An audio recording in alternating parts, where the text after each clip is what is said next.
Hello everybody, and I wanted to make this special video. I'm really big into wrestling, and I heard some news like a couple weeks ago, and I didn't know if I was going to make a video, and I kept pushing it off. So I figured I'd come here, make a video, and I'm actually going to talk about Combat Zone Wrestling.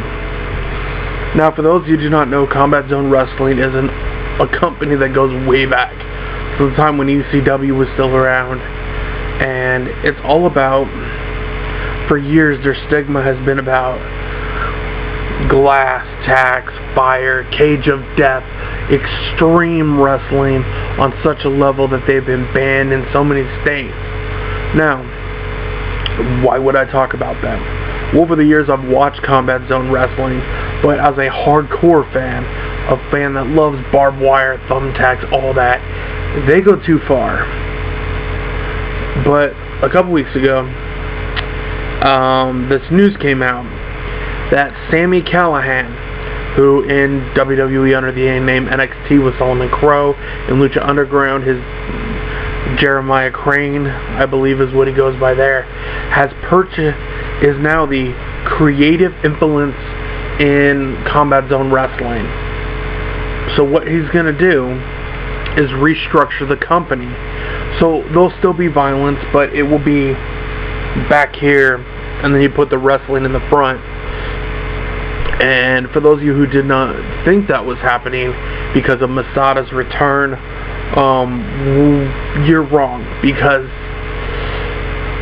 I watched the show recently. It's Defy Wrestling. It's here in the Pacific Northwest, and it's Davey Richards is the new Combat Zone Wrestling World Heavyweight Champion.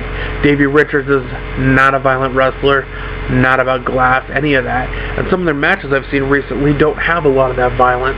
What they're going more for is really good wrestling, really good promos, great rivalries. And I think somebody like Sami Callihan could do that. Sami Callihan is very underrated as a professional wrestling performer. What I could see is one of the reasons they're doing this is, one, to stay afloat, and number two, so they become relevant again, and maybe they could get to that next level. They have the stigma, and they have for years, that all they are is a blood and guts organization. ECW had that problem too.